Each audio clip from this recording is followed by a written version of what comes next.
Alerte, alerte, la Terre a disparu. En te sauvant la vie en 912, j'ai changé le passé.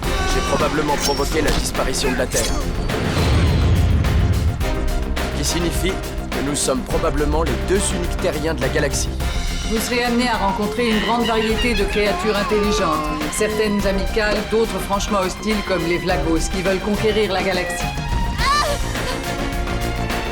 Restez sur vos gardes. Gorkyodol est toujours à vos trousses. Système de Rigel.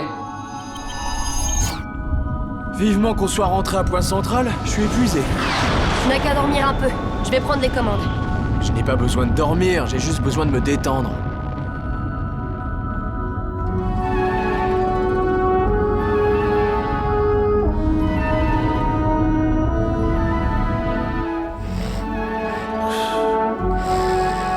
Je capte un signal de détresse. Ça vient de la nébuleuse de Blorzak. Ta sieste n'aura pas duré très longtemps. Quelle sieste je ne dormais pas. Il ne manquait plus que ça. Un orage magnétique. Tu veux que je te relaie? Non, merci, je m'en sors très bien. Ouh, ça, c'est ce que j'appelle du sport. Le signal est tout proche. C'est quelque part derrière ces nuages de gaz. On est enfin sorti de cette purée magnétique. Le voilà. Hein? Un astronef de course? Mais qu'est-ce qu'il fabrique là? Ici le Simoun, j'appelle vaisseau inconnu. Nous avons capté votre SOS. Répondez.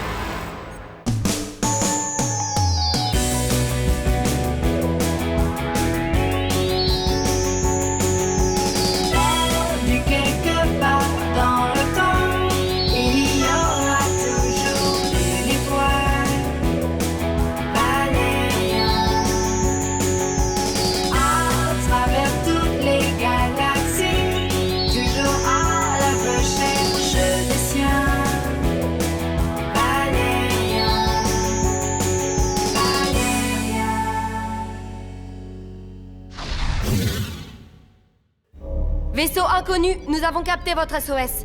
Répondez. Vaisseau inconnu, répondez. Va falloir qu'on aille vérifier sur place s'il y a des survivants.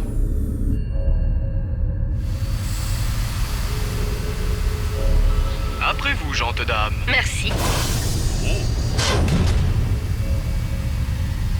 Enclenchons nos semelles magnétiques.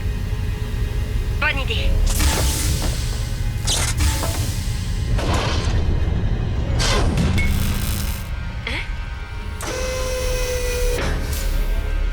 Allons-y.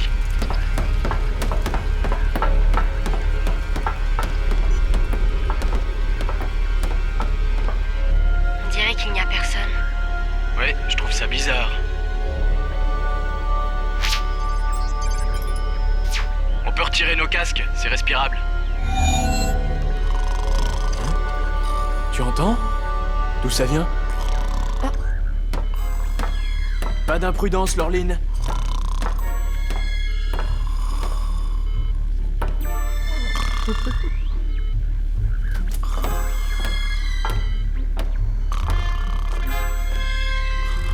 Il ronfle presque aussi fort que toi.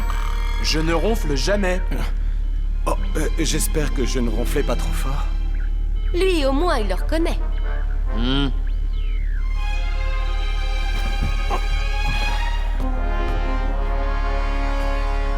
Mes sauveurs, je présume? Valérian et Laureline. Laureline, quel nom ravissant. À la mesure de votre beauté. Permettez-moi de me présenter. Je suis Ijan Sifranu, prince d'Aspara. À votre service. Je suis... le commandant de cette épave.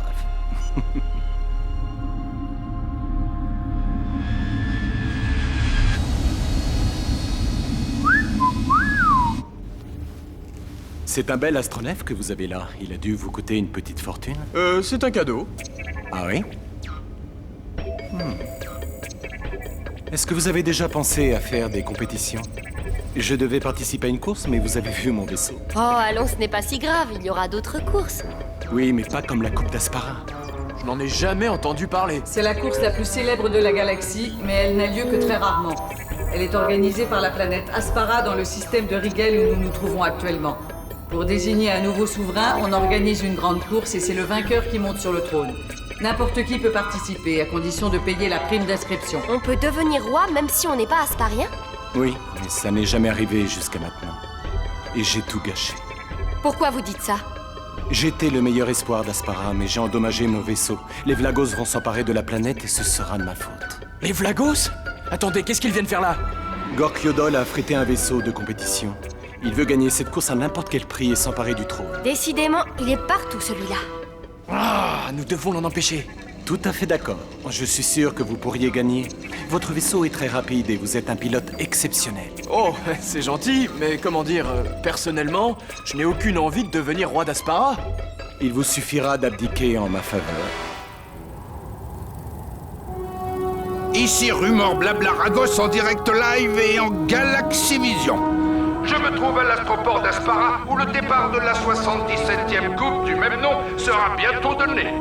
La dernière édition de la coupe remonte à 128 années et avait été remportée comme toujours par un Asparien, Galmut Traxir, dont le règne s'est achevé il y a un mois. Mais cette fois, la coupe pourrait bien revenir à un étranger, car de nombreux équipages sont inscrits.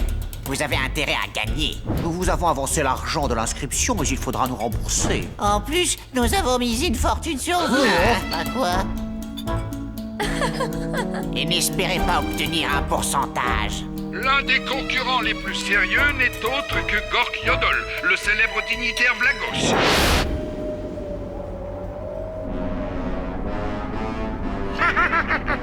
J'ai toujours rêvé d'être roi. Mais un autre inscrit de dernière minute pourrait créer la surprise. Il s'agit du Simon, piloté par Valérian et Lorline, avec un navigateur asparien, le prince Ijan Sifranu. Il ne manquait plus que ça. Encore ces maudites rien.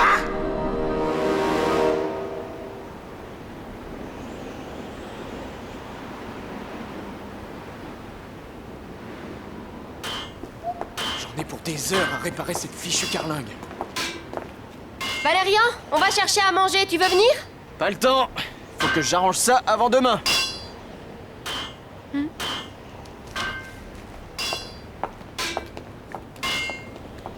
Ils forment un beau couple tous les deux, non? Ah, Lorline. Elle est tellement belle. Je suis vraiment heureux que Valérian ait accepté de participer à cette course.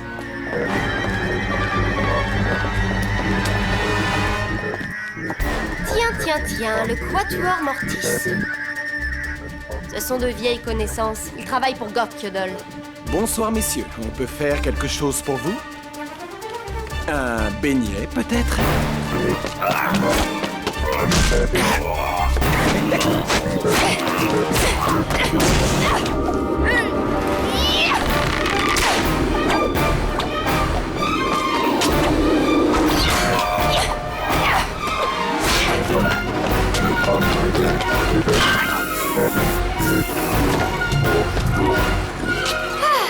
Je peux aider? Ça va aller. Merci.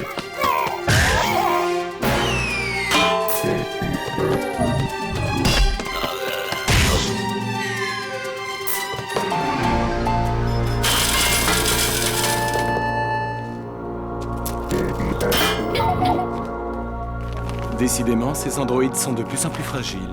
Gork Yodol va encore devoir les faire réparer. Je trouve cette soirée très romantique.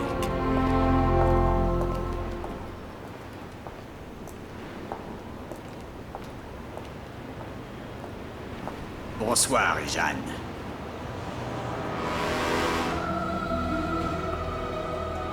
Salut, Kersen.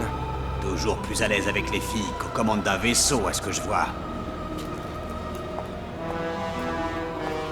Qui est-ce? Il n'a pas l'air de beaucoup vous aimer. Kersen Pramana, le pilote asparien. On raconte qu'il est vendu aux Vlagos. D'où tenez-vous cette information? C'est une rumeur qui circule dans les tavernes aspariennes depuis quelques jours. Il faut toujours se méfier des rumeurs. Vous avez sans doute raison. Nous sommes de retour. Vous en avez mis du temps. On a fait quelques rencontres. Mais on ne t'a pas oublié.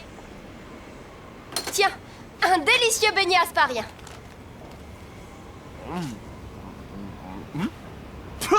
C'est hyper sucré ce machin. Oh, une seule bouchée et t'as la langue collée au palais. Oh, c'est immonde. Tu ne vas pas te coucher? Non, j'en ai pour toute la nuit.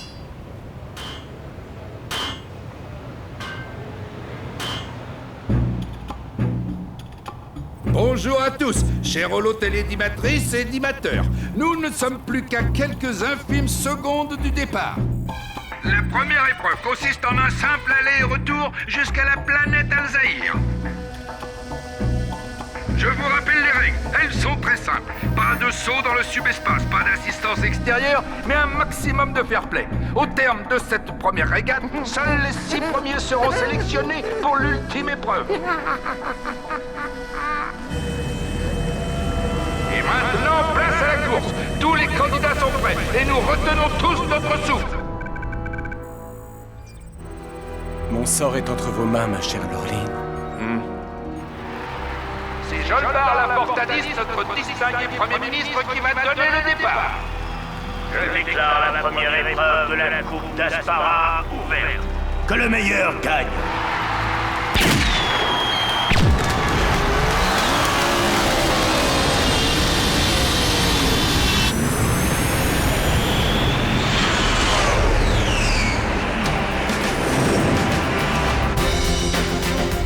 Les Vlagos sont devant.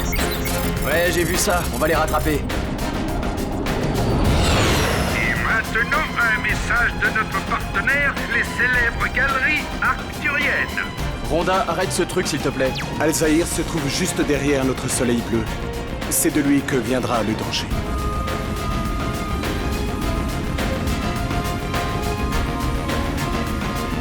Nous allons passer entre le soleil et Alzaïr. Il n'y aura plus de contact avec Aspara pendant quelques minutes.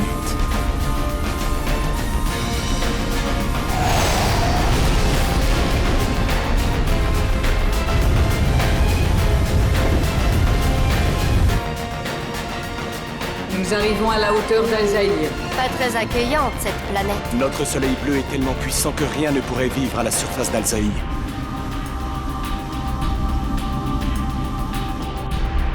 Je crois qu'il vaudrait mieux garder nos distances avec ce soleil. Nous sommes entre le soleil et Alzaïr. Les contrôleurs ne peuvent plus nous voir. Parfait. Larguez les pseudo-météores.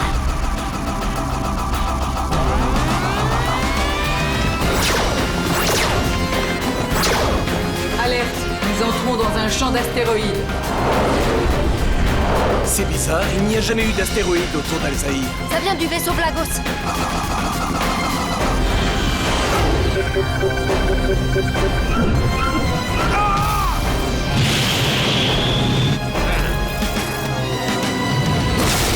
Les Vlagos sont masqués par Alzaïr et en profitent pour larguer leurs astéroïdes nouveaux et connus. Satané Gorkiodol! Ah! Il ne peut rien faire sans tricher! Il est en train de mettre hors jeu la moitié des concurrents. Ça ne se passera pas comme ça, je te le dis! Nous allons être pulvérisés. On va improviser! Rhonda, cap sur le soleil! Quoi? T'es malade? Tu disais qu'il ne fallait pas s'en approcher? Il n'y a que les imbéciles qui ne changent pas d'avis! On peut savoir ce que vous faites. Rassurez-vous. Il veut juste nous transformer en poulet rôti. La seule façon d'échapper aux météorites, c'est de passer au plus près du soleil. Ça va être chaud. Pourvu que le système de refroidissement tienne le coup. La température de la coque est de 18 000 degrés Celsius et continue de grimper. Au-delà de 20 000 degrés, je ne garantis plus rien. Désolé de vous avoir entraîné là-dedans. 19 000 degrés. Nous allons sortir de la zone masquée. 19 900.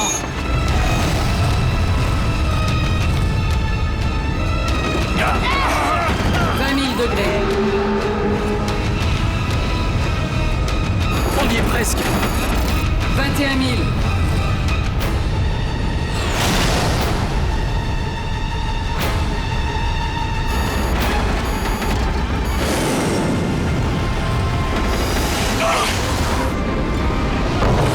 Nous avons perdu le stabilisateur bâbord. 25 000 degrés Celsius. On est cuit. Pas encore. 24 000. 23 000. 22 000.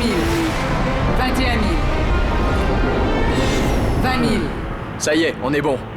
19 000. Je mangerais bien une glace.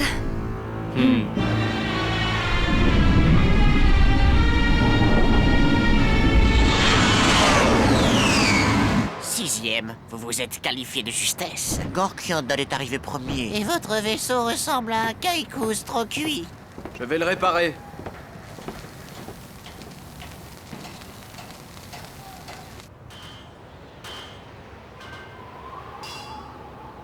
Tu ne veux vraiment pas que je t'aide? Non, va plutôt acheter à manger avec l'autre bellâtre là. Il a disparu. Quoi? Il n'est pas avec toi le prince charmant?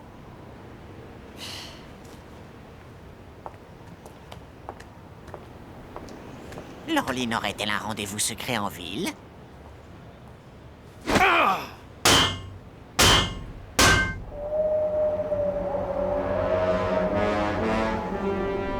Vous êtes sûr que votre plan va marcher? Ces terriens sont faciles à tromper. Ce serait une erreur de les sous-estimer. Pourquoi êtes-vous venu me trouver? Vous auriez pu gagner la course et devenir roi. Ça ne m'intéresse pas. Donnez-moi l'argent. La moitié maintenant. L'autre quand ce sera terminé.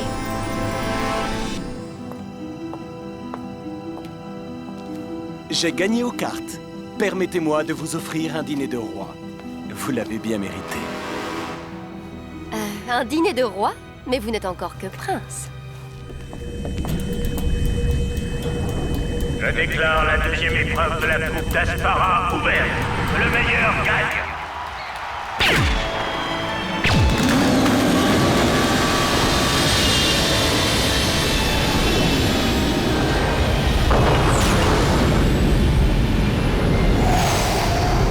On est plutôt mal parti. L'enclume du démon est une étoile à neutrons extrêmement massive. Si on passe assez près, on peut profiter de son accélération gravitationnelle. Il choisit bien son moment.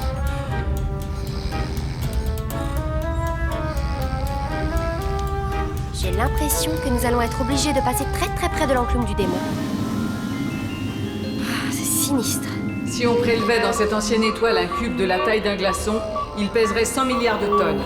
Le vaisseau ne supportera pas de telles forces de gravitation. Si on veut gagner, on n'a pas vraiment le choix. Hein, Valérian? Qu'est-ce que tu en penses? On n'a pas vraiment le choix. Il est d'accord.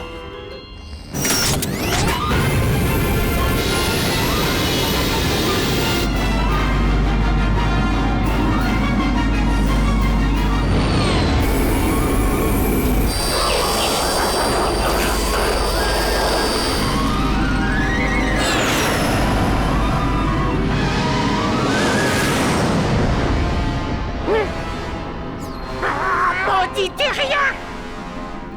Sifranu a intérêt à réussir son coup. Incroyable! Le Simoun a remonté tous les concurrents et a pris la tête de la course. Mais voici que le vaisseau Vlagos accélère à son tour. Les Vlagos reviennent sur nous à toute vitesse. Voilà, Jordo, notre dernière étape. Je connais un raccourci, le détroit de Krylov.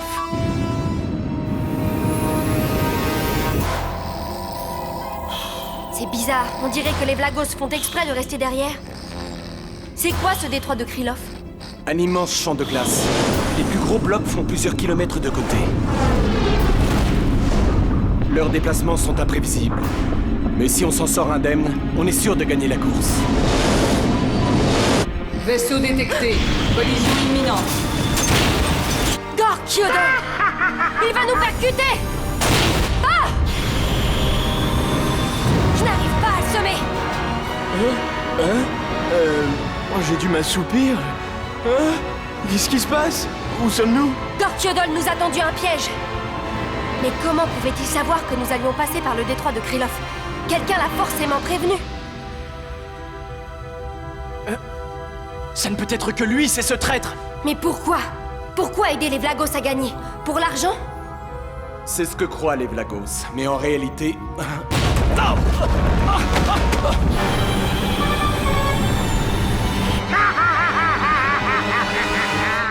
Depuis le début, je ne le sentais pas, ce type. Attends, c'est toi qui as voulu participer à cette course. Et qui est-ce qui flirte avec cette crapule? C'est moi, peut-être? Moi? Flirter? Mais ça va pas? Si on ne peut même plus se faire inviter à dîner? À mon grand regret, je dois avouer que Laureline et moi, nous avons été très sages. Vous, taisez-vous! Il y a une ouverture là devant. Qui nous dit que ce n'est pas un autre piège? Ce n'est pas vous que j'ai piégé, ce sont les Vlagos. J'ai compris. Nous avons servi d'appât. Exactement. Mais, pourquoi? Si nous ne sortons pas d'ici, je n'aurai jamais l'occasion de vous l'expliquer. Allez, c'est parti! Puisque vous ne voulez pas que les Vlagos remportent la course, pourquoi nous empêcher de gagner pour vous laisser le trône? Parce que je n'ai aucune envie d'être roi. Ce que je veux, c'est la victoire de Kersen Pramana. Celui que nous avons croisé l'autre soir? Vous n'aviez pas l'air très amis, pourtant. C'était une comédie à l'intention des Vlagos. Kersen serait le meilleur souverain pour Aspara. Le peuple l'adore, et en plus, c'est mon frère. Ah! Les Vlagos nous tirent dessus! Mais l'usage des armes est contraire au règlement. C'est pas ça qui va arrêter Gorkyodol. Personne ne m'empêchera d'être roi. Larguez les pseudo-météores.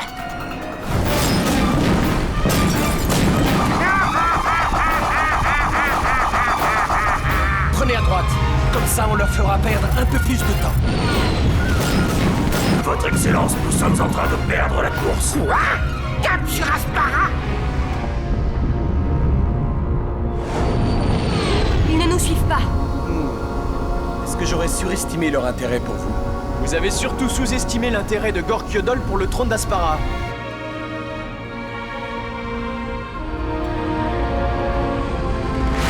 Trop tard. On le rattrapera jamais. Pas sûr. Randa, tu peux me calculer une micro-trajectoire dans le subespace? C'est comme si c'était fait. On va se dématérialiser et se rematérialiser juste devant Gorkyodol. Très ingénieux. L'onde de sortie du subespace devrait le stopper net. Le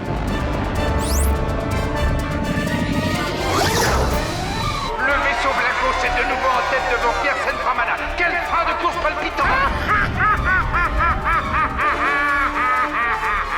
À moi le trône d'Aspara. Sortie du subespace imminente.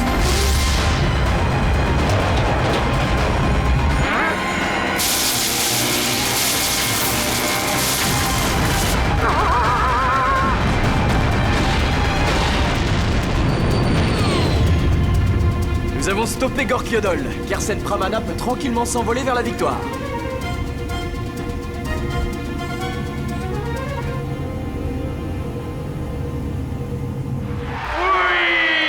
Le vainqueur est Kersen Pramana, l'enfant du pays! Valérian et Laureline sont disqualifiés pour avoir fait un saut dans le subespace. Quant au vaisseau Vlagos, on est sans nouvelles de lui. Et voici notre héros! Vive Kersen Pramana! Vive le roi!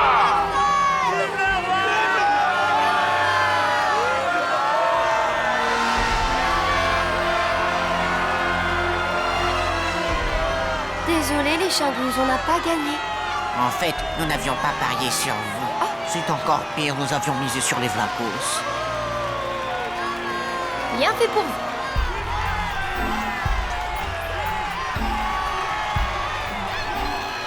Alors, on boude? Toujours jaloux?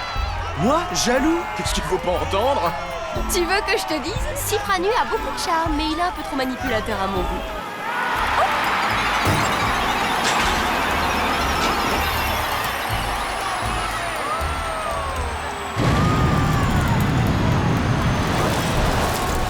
La couronne!